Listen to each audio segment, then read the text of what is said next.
اعوذ باللہ من الشیطان الرجیم بسم اللہ الرحمن الرحیم رب اشرح لی صدری ویسر لی امری واحلل عقدۃ من لسانی یفقہوا قولی۔ 15 جمادی الاولیٰ اسلامی تاریخ۔ غزوہ احد میں مسلمانوں کی آزمائش۔ غزوہ احد میں مسلمانوں نے بڑی بہادری سے مشرکین مکہ کا مقابلہ کیا، جس میں پہلے فتح ہوئی مگر بعد میں ایک چوک کی وجہ سے ناکامی کا سامنا کرنا پڑا۔ غزوہ شروع ہونے سے پہلے رسول اللہ صلی اللہ علیہ وسلم نے 50 تیر اندازوں کی ایک جماعت کو پہاڑ کی گھاٹی پر، جہاں سے دشمنوں کے حملے کا خطرہ تھا، مقرر کر دیا اور یہ تاکید فرمائی کہ جنگ میں فتح ہو یا شکست ہو، تم اپنی جگہ سے ہرگز نہ ہٹنا۔ جب مسلمانوں کو شروع میں فتح ہوئی تو کافروں کو بھاگتا ہوا دیکھ کر یہ لوگ بھی اپنی جگہ سے یہ سمجھ کر ہٹ گئے کہ اب تو جنگ ختم ہو چکی، کیوں نہ ہم بھی مال غنیمت جمع کرنے میں اپنے بھائیوں کی مدد کریں۔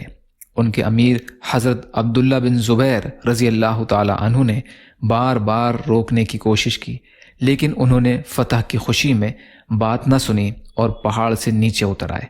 حضرت خالد بن ولید رضی اللہ عنہ، جو اس وقت تک مسلمان نہیں ہوئے تھے اور کفار کی طرف سے لڑ رہے تھے، جب اس جگہ کو خالی دیکھا تو پیچھے سے حملہ کر دیا۔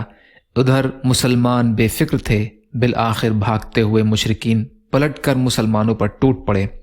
اچانک حملہ ہونے کی وجہ سے کفار کے بیچ میں آ گئے، جس کی وجہ سے 70 مسلمان شہید ہوئے۔ آپ صلی اللہ علیہ وسلم کا سر مبارک زخمی اور ایک مبارک دانت بھی شہید ہو گیا۔ اللہ کی قدرت، ناک قدرت الہی کی نشانی۔ اللہ تعالیٰ نے انسان کے چہرے پر ناک بنائی، جس سے چہرے کی رونق بڑھ جاتی ہے اور چہرہ خوبصورت اور خوشنما معلوم ہوتا ہے۔ پھر اس میں اللہ نے 2 نتنے بنائے، ان میں قوت حاسہ اور شامہ، یعنی محسوس کرنے اور سونگھنے کی طاقت رکھ دی، جس سے ناک کھانے پینے کی چیزوں کی بو سونگھ کر فوراً کیفیت کا پتہ لگا دیتی ہے۔ یہی ناک تازہ ہوا کو بھی سونگھتی ہے، جو دل کی غذا ہے، جس سے اندرون کی حرارت برقرار رہتی ہے۔ ذرا غور تو کرو کہ یہ سارا نظام کس نے بنایا ہے۔ ایک فرض کے بارے میں، شوہر پر بیوی کا خرچہ۔ رسول اللہ صلی اللہ علیہ وسلم نے فرمایا، تم پر واجب ہے کہ تم عورتوں کے لیے قاعدے کے موافق کھانے اور کپڑے کا انتظام کرو۔ مسلم کی روایت ہے، جابر بن عبداللہ رضی اللہ عنہ راوی ہیں۔ فائدہ: شوہر پر واجب ہے کہ وہ بیوی کے لیے اپنی حیثیت کے مطابق روٹی اور کپڑے کا انتظام کرے۔ ایک سنت کے بارے میں، سواری پر سوار ہونے کے بعد کی دعا۔ رسول اللہ صلی اللہ علیہ وسلم جب سفر کے ارادے سے نکلتے اور سواری پر بیٹھ جاتے تو 3 مرتبہ تکبیر یعنی اللہ اکبر فرماتے اور یہ دعا پڑھتے: سبحان الذی سخر لنا ھذا وما كنا له مقرنین وانا الی ربنا لمنقلبون۔ ترمذی کی روایت ہے، ابن عمر رضی اللہ عنہ راوی ہیں۔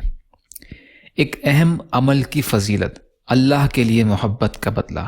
رسول کریم صلی اللہ علیہ وسلم نے فرمایا، اللہ تعالیٰ قیامت کے دن فرمائے گا، میری عظمت کی وجہ سے آپس میں محبت کرنے والے لوگ آج کہاں ہیں؟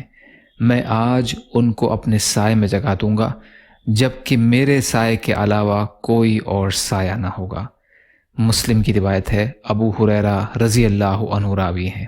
ایک گناہ کے بارے میں، پڑوسی کو تکلیف دینا۔ رسول اللہ صلی اللہ علیہ وسلم نے فرمایا، جس نے اپنے پڑوسی کو تکلیف دی اس نے مجھے تکلیف دی، اور جس نے مجھے تکلیف دی اس نے اللہ کو تکلیف دی، اور جس نے اپنے پڑوسی سے جھگڑا کیا اس نے مجھ سے جھگڑا کیا، اور جس نے مجھ سے جھگڑا کیا تو اس نے اللہ سے جھگڑا کیا۔ ترغیب و ترہیب، انس بن مالک رضی اللہ عنہ راوی ہیں۔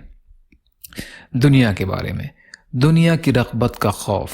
رسول اللہ صلی اللہ علیہ وسلم نے فرمایا، میں تم سے پہلے جانے والا ہوں اور میں تم پر گواہ ہوں، تم سے ملنے کی جگہ حوض ہوگی، اور اب میں یہاں کھڑے ہو کر اسے دیکھ رہا ہوں۔ مجھے اس بات کا اندیشہ نہیں کہ تم میرے بعد شرک کرو گے، مگر اس بات کا ڈر ہے کہ تم کہیں دنیا میں رغبت نہ کرنے لگو۔ مسند احمد کی روایت ہے، عقبہ بن عامر رضی اللہ عنہ راوی ہیں۔ آخرت کے بارے میں، جنت کے خادم۔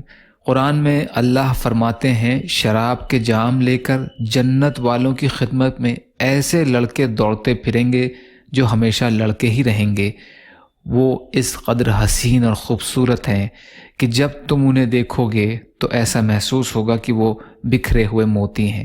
جب تم اس جگہ کو دیکھو گے تو بکثرت نعمت اور بڑی سلطنت دکھائی دے گی۔ سورۃ دہر کی آیتوں کا ترجمہ۔ طب نبوی سے علاج، معتدل غذا کا استعمال۔ رسول اللہ صلی اللہ علیہ وسلم کھجور کے ساتھ کھیرے کھاتے تھے۔ بخاری کی روایت ہے، عبداللہ بن جعفر رضی اللہ عنہ راوی ہیں۔ فائدہ، محدثین کرام فرماتے ہیں کہ کھجور چونکہ گرم ہوتی ہے اس لیے آپ صلی اللہ علیہ وسلم اس کے ساتھ ٹھنڈی چیز کھیرا یا ککڑی استعمال فرماتے تھے تاکہ دونوں مل کر معتدل ہو جائیں۔ یا اللہ ہم سب کو کہنے سننے سے زیادہ عمل کی توفیق عطا فرما۔ یا اللہ جو مظلوم ہیں، پریشان حال ہیں، بیمار ہیں، قرض میں ہیں، بے روزگار ہیں، محتاج ہیں، ان کی مدد فرما۔ یا اللہ دنیا اور آخرت کی تمام خیر عطا فرما برحمتک یا ارحم الراحمین۔ لا الہ الا اللہ محمد رسول اللہ۔ السلام علیکم۔